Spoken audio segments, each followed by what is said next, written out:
All right. Today I'm joined by a repeat guest, which is always fun, Emily Dong, who is the founder and CEO of Snout. Emily joined the show way back in 2019. So early on in the days of this podcast in episode 19. She talked about a company that she was working on called Paw Print, and she's moved on, sold that, on to the next adventure, which is exciting and always great to have guests that are in the vet med space, but also super entrepreneurial. And Emily's back with a wellness plan offering, and with her extensive veterinary medical knowledge and just insights in the industry, not from being a veterinarian, I think is super interesting. And we'll dive into that. But Emily, thanks for coming back. Yeah, of course. Great to be here. And I have to clue everyone in. This has been an episode that we've been trying to record for a while, and it's all been my fault why it hasn't happened. So I'm glad Emily was willing to put up with me to come back. So we talk a ton on the show, or I do and guests do, about practice ownership. And you mentioned, and it's kind of a spot to start, of just there's so many options for practice ownership today, and you shared like so many different unique models. What are you seeing that maybe has caught your eye? And I know we're a little ways removed from VMX and WVC, but there's always interesting conversations that happen at those. Anything that you want to share or kind of kick us off with? Yeah, I mean, we're definitely seeing a ton of consolidation in the space, and there's been a lot of competition for the consolidators purchasing practices. And I've had a number of friends or investors who want to get into the vet space because it's been so hot lately. And of course, with the pandemic and everyone adopting pets, there's been this huge shortage of veterinarians, and it's attracted a lot of attention. So um, I think there's a lot of different options for practice ownership. What we've seen be most successful is the consolidators that do partial ownership. It's so important to keep the doctors around. I mean, they really are the crux of the practice. And if you purchase a practice and the owner leaves, you've essentially just bought a piece of real estate, which also a great investment, but you probably would have overpaid in this market. So, yeah, it's really anything you can do to keep the doctor around and make sure that they still feel a part of it. And having partial ownership is a great way to do that. Yep. What about, so let's get into what you're working on now. So tell me a little bit about what is Snout, right? And then why, which is my favorite question, why should veterinarians care, right? That's always the second part. Like, talk about what you're doing, and then why should people pay attention and care? Totally. So Snout is a new type of wellness plan. We pay for all of your routine care. It's different from anything else on the market. And the way we got here is when I was building Paw Print, we were constantly approached by the insurance companies asking us to sell their product. And it was a great way to monetize seemingly. And I got licensed as a broker, and we, explored that path a little bit. I'm sure you know this, but pet insurance is still at 3% adoption, which is a huge jump. It used to be 2%. So, 50% increase. But that being said, most people don't have it. And if you look at how much people are spending on vet bills, most of that doesn't qualify for insurance because they are not covering your routine care, which now can be anywhere from $800 to $2,000 a year. And then there's, of course, breed restrictions, age restrictions, copay, deductible, all of that. And so we really wanted to design something that would actually be used on an annual basis and pays all the vet bills that, people love to get, right? Like you walk into a vet practice, you're used to the human medical experience of paying $20, $25 for a copay. And I haven't heard of anyone walking out of a vet practice for less than $250, I would say, which is quite jarring. So yeah, we've designed this plan to cover all of your routine care and spread that over a monthly cost. And we often package in a lot of perks like unlimited exams and telemedicine and free nail trims as part of membership benefits. And so with Snout, is it something where you would market that to veterinarians to then offer to their clients, or are you going to go out to the general, marketplace and say, hey, this is a really great option, and then find your veterinarian? Can you talk through that a little bit? Yeah, so we decided to start with the veterinarians. We think it's really important to be aligned with them, and it gives us a couple distinct advantages. We tailor all of our plans to the vet's pricing, so the package that you're selling is unique to your clinic, and we give the doctor some say over what they want to include in that. So For routine care, things are fairly standard at the puppy and adult level. But once you get into diagnostics and things like that, it depends on whether the practice has that machine or how thorough the doctor likes to screen for certain things on an annual basis. So we give them some say in that. And so right now it's offered in 10 clinics and we're expanding that very soon. It's awesome. And then from the initial build out, any success stories, any kind of case studies, anything that has been noteworthy in those conversations with those early folks? With the clinics. Yeah, just what has been the feedback, I guess, from the veterinarians that have said, okay, Emily, I hear you, I like that, let's work together. What's been the Yeah. feedback? Lately we've been getting a lot of it's too good to be true and what's the catch? And we have a hard time explaining to them that there is no catch really. I think for so many years, the wellness plans on the market have asked the vets to change everything about the way they practice medicine. It's asking them to bill differently, to invoice differently, to delay revenue. And we're coming in and we pay the vets at the time of service. So you're not waiting 10 months to collect that $50 a month to make up for services you did 10 months ago. We come in essentially as the financer there, so they don't have to deal with that. Um, you know, we hate to see it happen, but of course, there are always people who their credit card lapses or they stop paying. So, for a lot of practices, when they become successful with wellness plans, it actually creates more work. And so, with ours, we're handling everything to do with billing and the administration of the plan. And so what we tell practices, it's really just business as usual. You just think of it as a way to give clients options, which given where the economy is and the skyrocketing cost of vet care is super, super important. Um, you know, a, our mission statement is we never want anyone to have to make a health decision based on the money in their bank account. And that starts with primary care, making sure that we can keep pets healthy. Yeah, love that. What about, so you talk about like a wellness, and then you've had some other folks that have talked more like membership models. Do you see those as being very different, similar, likes, dislikes? How would you combat or converse, I guess, around those two different topics? Yeah. I love the membership model, but it's really up to the practice, right? If they want to make that a requirement or not. I think now, given the high demand for vet care and the shortage of it, is a really unique time where practices get to make this decision. So if they feel like, oh, this is something I want to do, now is the time. They're fully empowered to make that choice. Um, I think membership is really interesting because it creates a strong bond with your client base. They're very committed to your practice.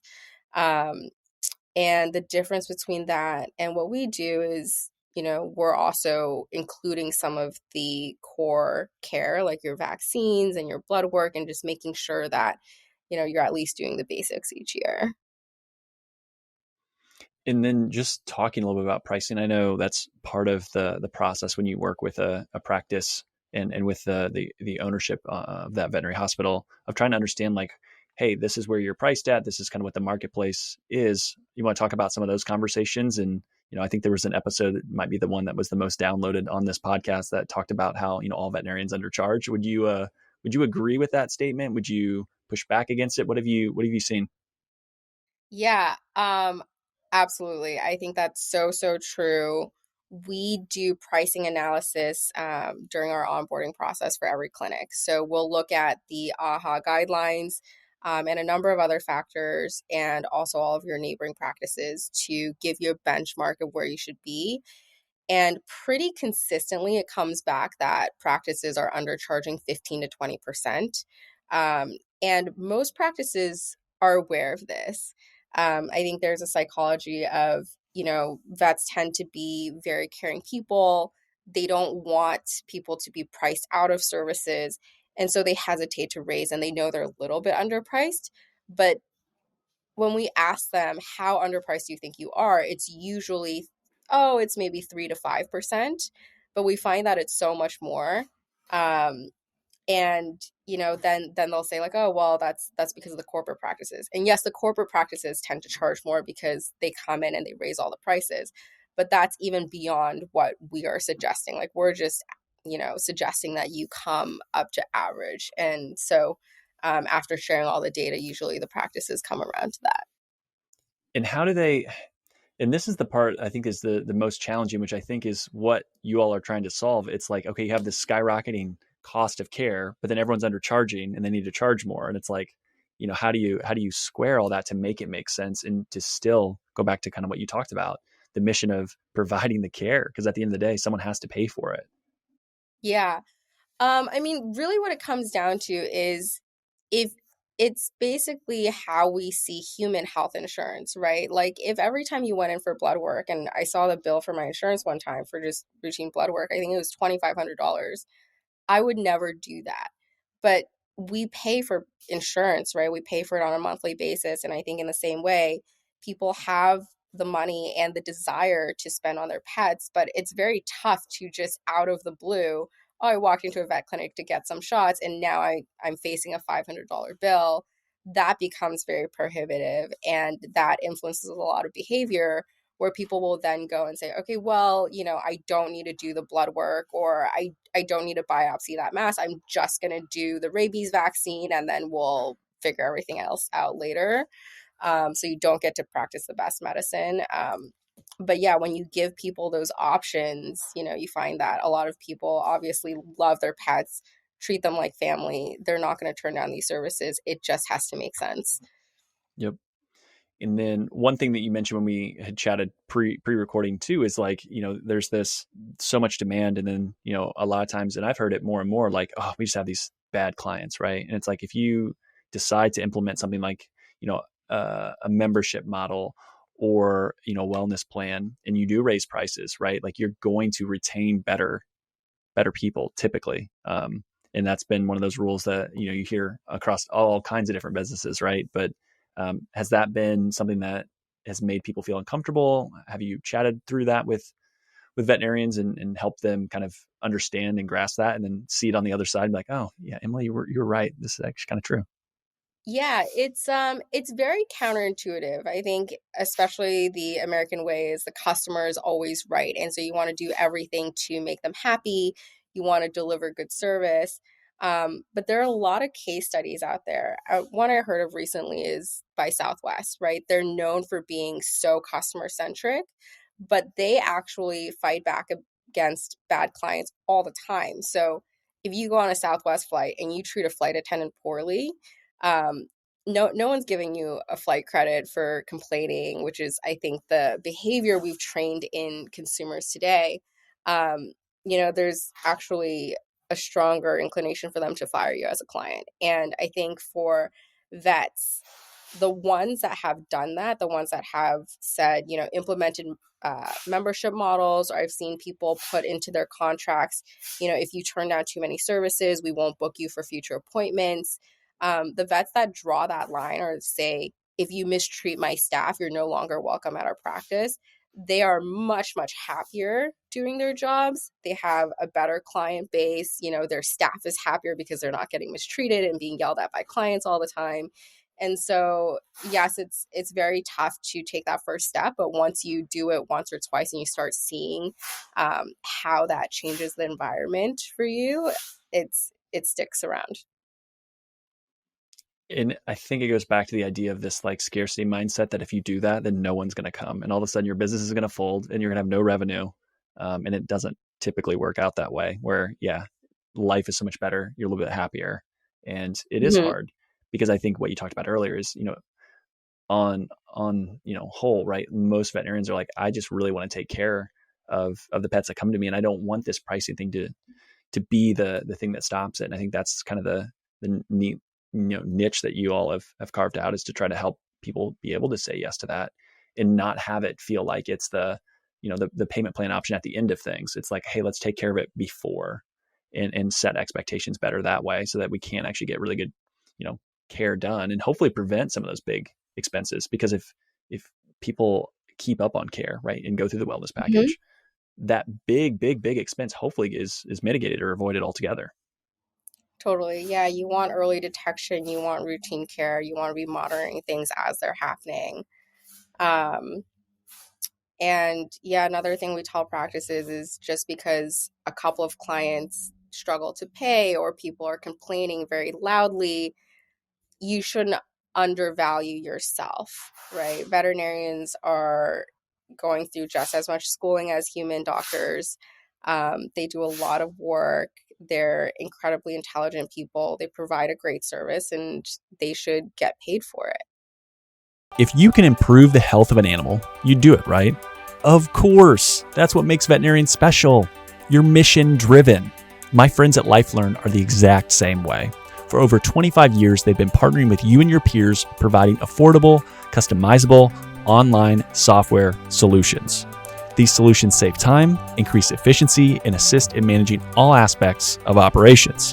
Why? They want to help you improve your partnership with pet owners to improve pet health.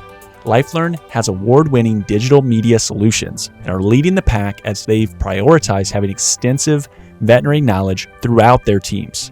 That difference is seen, it's heard, and it's read by thousands of people across the country. Relax, grow, and thrive with LifeLearn. Click the link in the show notes for an exclusive offer to see how LifeLearn can allow you to get back to what you do best. Absolutely. So as someone that, you're working within veterinary medicine, you have a team yourself, you're dealing with people that are going to maybe push back on pricing, because I know veterinarians sometimes can be called cheap, if we put it nicely, stingy, whatever, right? How do you, have those conversations? And then what has been, has there been pushback on things, or like, how does the model set up with how you all work together with Yeah, a practice? yeah. I mean, our model is different from what's out there, right? If you implement your own wellness plan in house, you are essentially becoming a bank. You're collecting money over time. You now have a collections arm, you have accounts receivable, you have to change the way you do accounting.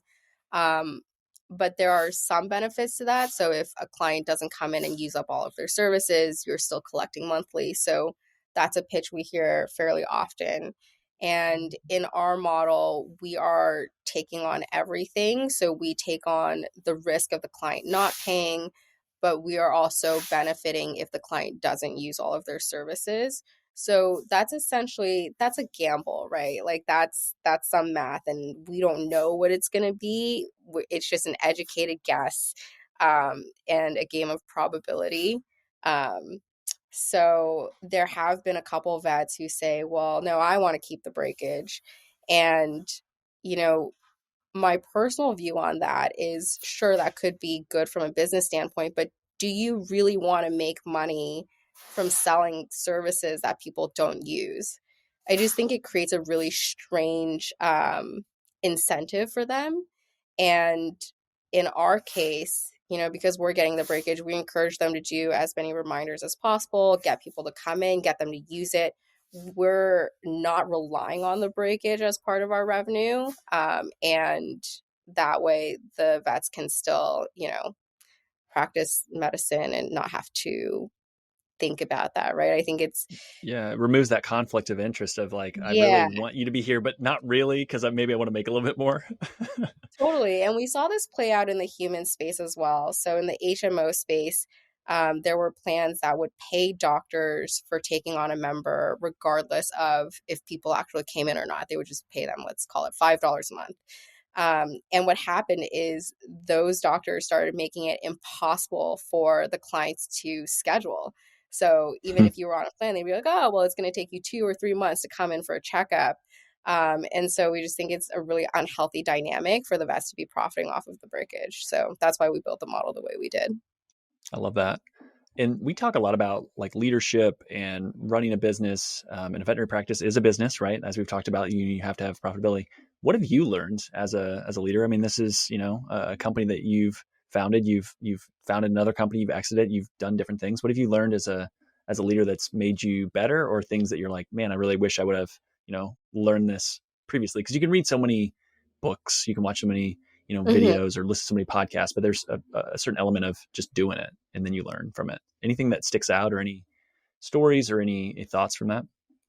Yeah, I mean, going to the parallel of vets trying to be so customer centric, I think when we first started, we also wanted to please everybody, right? We undercharged for our own services. Every feature request we took very seriously. We're like, we're going to do that. And when we first started, we customized the solution to be anything the vets wanted. If they were like, oh, I want to change the color of this, or I want to change the way this works, we were just like, yes, yes to everything. And I think the biggest lesson is figuring out who you are and what you stand for and why you do the things you do, right? And so that's why we've taken this stance on, we don't want vets to have to take risk. And we also don't think that breakage should be part of their revenue stream, right? And there's certain things that we've drawn the line on. And if a vet says, no, I strongly disagree with you, that sucks, but at this point we're not going to completely change our business model for everybody that walks in through the door. And in the same way, we encourage vets not to reduce their prices because one person complained about it, right?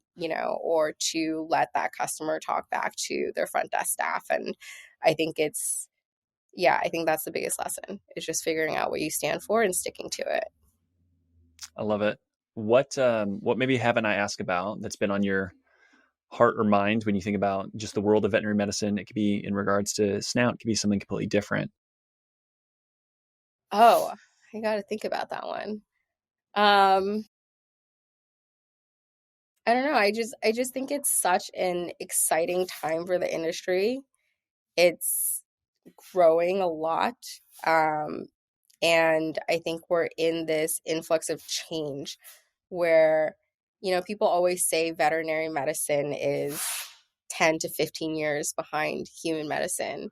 And that sounds like a huge disadvantage, but I think the advantage actually is there's a lot less infrastructure, right? And so, in the same way that we saw, Africa and India completely skip certain technological advances and just go straight to using mobile pay for everything, versus here, like in a lot of cases, we're still using checks or cash in certain cases. They've just completely bypassed that, right? When they were able to get phones. I think there's an opportunity here in the animal health space to do that same thing.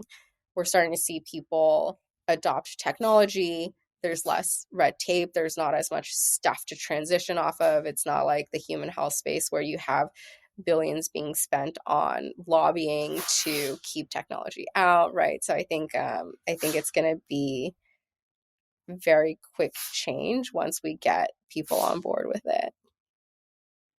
Yeah, I agree. And I think the idea of that change also is such a benefit to younger practice owners or practice owners in general that can make those changes, quicker. Because if you're a large corporate, practice, that's going to take a minute to change that across all these different, locations and roll out that training. Where if I'm someone that maybe I own one or two or three, or it's smaller, or it's just me and I'm doing a startup, like designing that with the end in mind of saying like, this is how I want to leverage the technology. And I think it's important for us all as we're consumers, like the experiences that we love. It's like, how can you bring that into veterinary medicine? What's the thing that you go through an experience? I don't know, you go somewhere and you're like, wow, that was really easy, or that was super convenient, or I love that, or I really hated that. And I think that's maybe the easier way. Like, oh, this experience, everyone uses like the BMV, right? And it's not as bad as it used to be, but like people dread that. They're like, I would rather go and, give a public speech than go to the BMV and like renew my license. Like, how can you make it easier to Mm-hmm. say yes or just come in and see you? And I think that is really, really unique. And again, fits with really what Snout is trying to work on too. So, um, any thoughts on that? Because I'm going to lead and let you, because you didn't get to do this the first time, ask a question to me that we can kind of chat through. But any thoughts on building on the technology piece?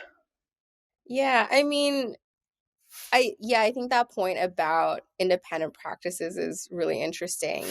And we talked about this a little bit in the beginning, that there's so much consolidation in the space, and there is, but it's still the minority in terms of number of practices. And so something that's really fun for us is working with the independent practices, and they're able to get up and running within a few days' time. And I think that's really cool. And they have so much opportunity to build whatever it is they want. And um, yeah, I encourage the younger doctors coming into the space to think about that. It's more work, but no risk, no reward. Yep. Yeah. And there's always going to be stress. There's always going to be work involved no matter what you do. And it's just trying to figure out what is it ideally that you're suited for and what you want to do. And yeah, there's going to be trade-offs with anything. And sometimes life makes it really hard to make one decision versus the other. But if you're able to, it's no surprise anyone listening to this that I've always been a big advocate for going and trying to do your own things. There's plenty of roles out there. If it doesn't work out, there are a lot of hospitals that are looking for awesome associates that I don't Oh, think you'll have an absolutely. You issue, can't tell right? right Finding a now. role. So Yeah. they'll be fine. They'll be fine. Um, what about, so, episode 19, I wasn't asking guests for questions back to me. I swiped it from another podcast because I liked it.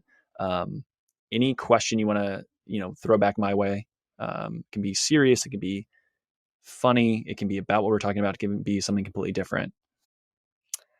Um, well, yeah, I mean, you're deep into the financials of a practice, right? So, given all that you've seen personally and all the guests you've talked to, where do you think the biggest opportunities for a vet practice are?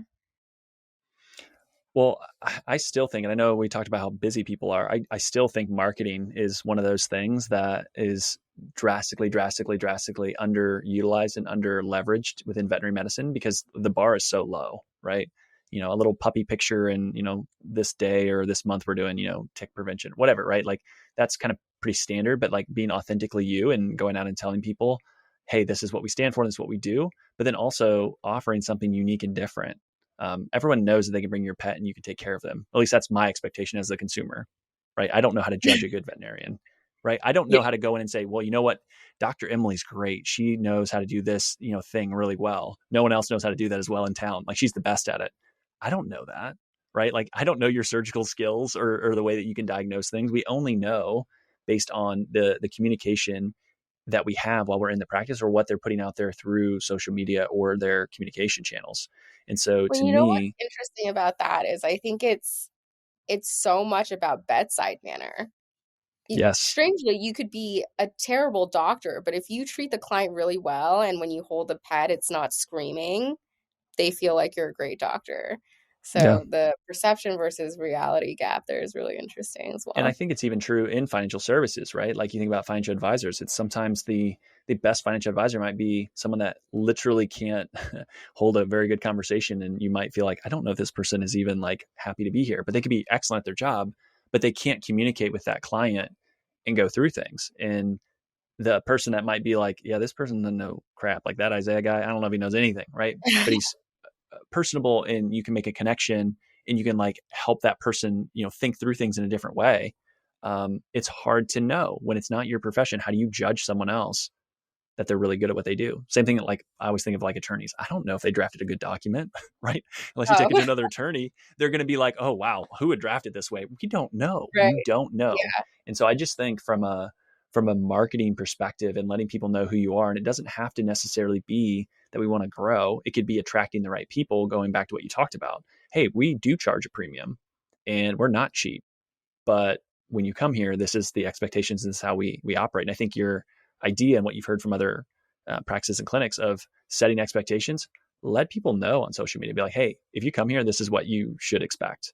And like whoever is, on the leadership team of that hospital or clinic, going out and having a video and just saying that and laying those expectations and, doing that over time consistently, I think will help because someone might see that and be like, that Isaiah guy seems like a jerk. I would never go there. Well, maybe they're going to be a problem child anyways, Yeah. versus, oh, I actually really like that. And they actually respect themselves. I bet they do really good work because they're not trying to beg me to come there. They're not trying to say, oh my gosh, if you have your dog, please come see me. Right. They're actively trying to tell you like, if you are these things, just don't come. And it reminds me of there's a hedge fund where before you can actually put money into the fund, you have to get on a call with the CEO. And he basically tries to tell you why it's the worst decision in the world to give them money and talk you out of it. And it's Yeah. wonderful because it is literally human brain is not wired that way. We're like, oh, well, we want Yeah. this more. Like we actually want this more that you're trying to tell me we can't have it. And, but he just tries to be very clear with here are the risks involved. Instead of being like, oh, we're so great, we're so smart, we're going to make you all this money. It's like, hey, we can be down this much. We can do this over and over again. And you need to be able to take like pain because we're different. We're different by design. And this is why. Are you okay with that? Yes. And he like talks them through, hey, if you want to be here for 6 months, don't even send me your money. Not what we're here for. Right. And just like Yeah. really does a great job at setting that. And I've been on that call twice with clients. It's not something we use a ton, but it's like really interesting to have that conversation.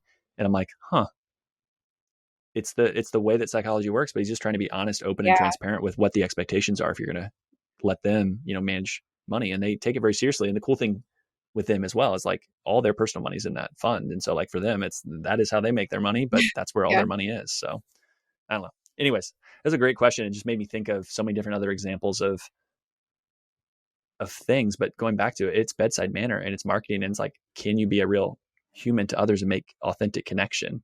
I think if you can do that as a veterinarian, the sky's the limit because the demand is there. Totally. So for those that are listening, you're like, hey, this wellness plan thing seems smart. I kind of like it. And you're telling me that I can get more people to say yes. And I probably should raise my prices. Okay, Emily, I'm intrigued. Where do you want to send them? How do they connect with you?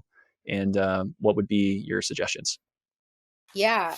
Go to snoutplans.com and set up a time to talk to us. We're doing pricing analysis for anybody who's going to take a call. So, whether you are fully committed to rolling out wellness plans or it's just something you're thinking about, we are happy to answer any questions you have. We've seen all the different models that people have built in house. And, we've taken a lot of those learnings. And whether you work with us or not, we're just here to share knowledge. And we'd love to have a conversation with you. Love it. Thank you, Emily. Really appreciate it. Yeah. Recruiting team members in your veterinary practice has never been this hard. You can either bury your head in the sand and hope it goes away or adapt. Enter Guardian Vets. By leveraging best-in-class technology, you can empower your staff and reduce their workload. Help reduce burnout.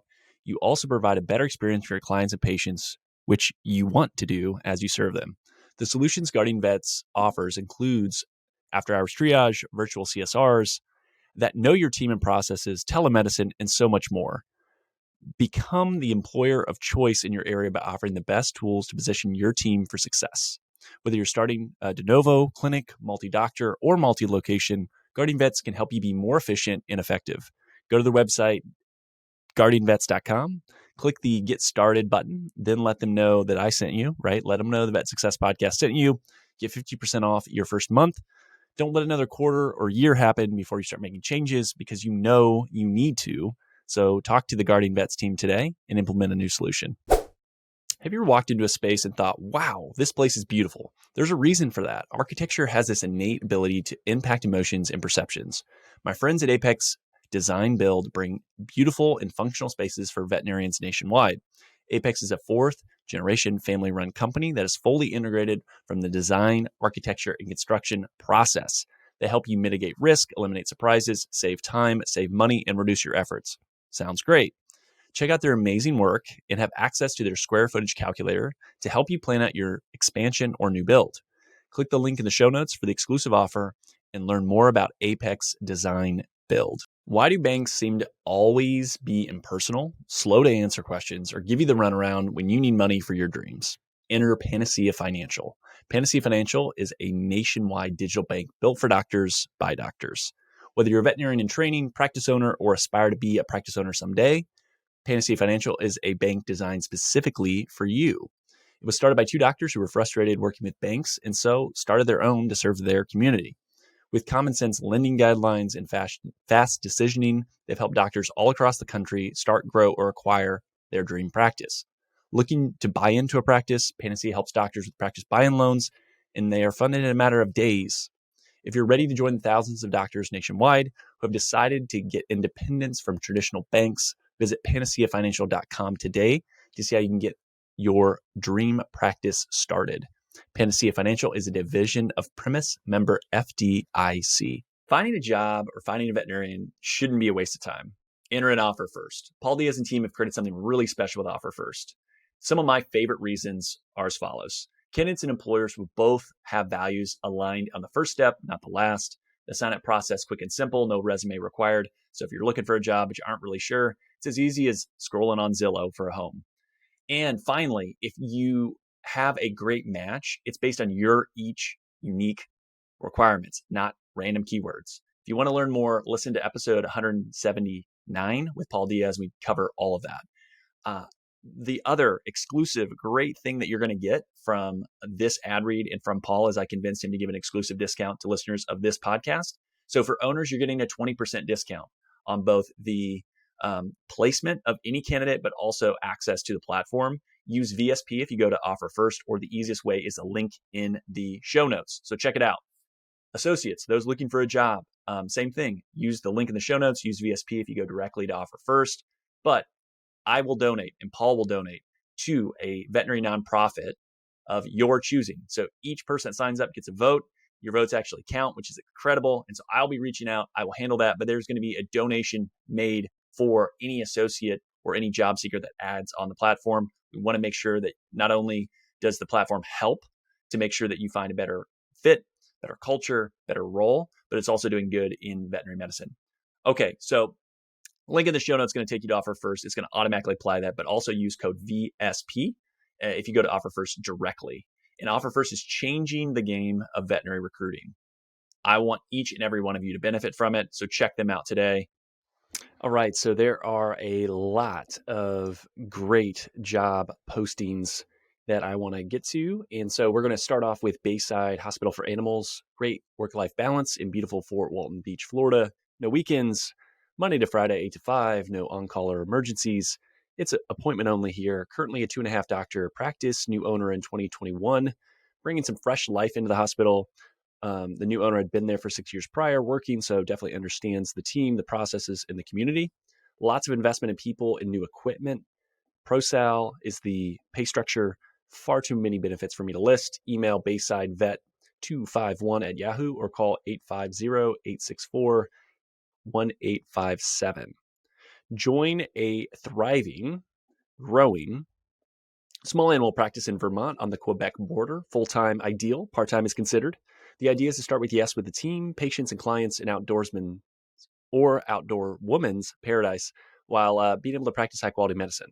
Compensation is write your own structure within production capabilities. Literally, it is the owner wants to find the right person and is happy to negotiate, chat through, and find the right fit. If you want autonomy and a boss that enjoys teaching, reach out to Newport Veterinary Hospital. You can email newportveterinaryhospital@gmail.com. North Central Indiana, looking for an oasis in the chaos. You know, who isn't, right? Come join the amazing team at Fulton County Veterinary Clinic. They strive to foster a fun, fast-paced work environment while providing quality patient care. They utilize the support staff efficiently so that the doctor is available to practice medicine and do what you're trained to do in less time on paperwork, which is great. Lots of investment in new equipment and technology to support you, full-time or part-time available. Small animal and exotics are both seen there, so no ER, no on-call, no weekends, competitive salary with sign-on bonus offered, and far too many benefits to list. Go to Fulton County Veterinary Clinic. So type that in and you'll find the job posting there. Last but not least, join Watertown Animal Hospital. Personable, small animal veterinarian wanted for well-established current 5-doctor mixed animal practice in northern New York, which is an outdoors person's paradise. Again, 2 of those. So if you like the outdoors, you can look at Vermont or New York. They have plenty of support staff with 6 CSRs, 6 licensed technicians, 4 animal caretakers, 2 technical assistants, a hospital assistant, a practice manager, and a bookkeeper. Focuses on mentorship and investment on the people and the technology. That's been a strategic initiative by the leadership team. No on-call, 24-hour ER less than an hour away. Salary based on experience, but no less than $95,000. Can be straight salary, ProSal considered. Want to discuss that with the right person. Tons of benefits. Again, too much to list.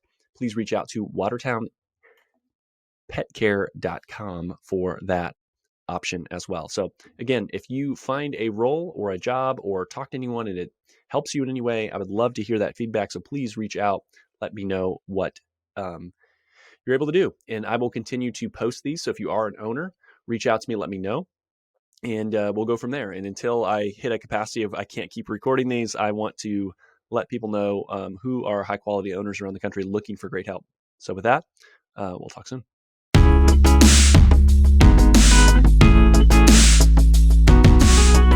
Thanks for listening to today's show. The comments made on today's show should not be taken as investment, tax, or legal advice. All comments are for educational purposes only. You should talk to your professional team before implementing anything.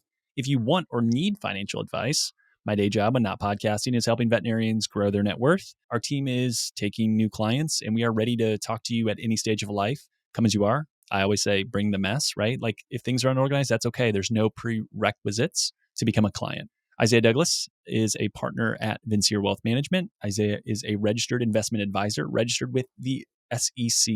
The biggest compliment you can give me in the podcast is to share it with a friend. Reviews help the show get found, and Apple Podcast is the platform that is predominantly used for people listening to the show. If you have 3 minutes, love the show, head over to Apple Podcasts, give us an honest rating and review. It helps more people find the show. Also, the new YouTube channel is up, and I'd love to have you subscribe. Vainly, I want 100 subscribers at least. Lots more, obviously, right? But I get a vanity URL if we get to 100. That would be great. It makes it easier to find the YouTube channel as well. For all of today's links, information, head over to the veterinariansuccesspodcast.com. There you can subscribe to your favorite podcasting platform.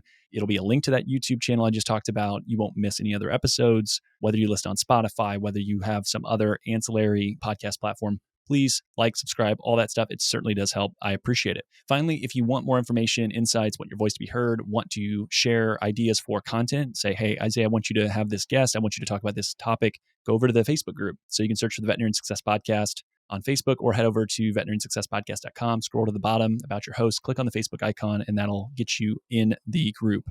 But thank you so much for listening. It means a lot to me to be able to see the podcast grow and continue to impact people. So with that, until next time, we'll chat soon.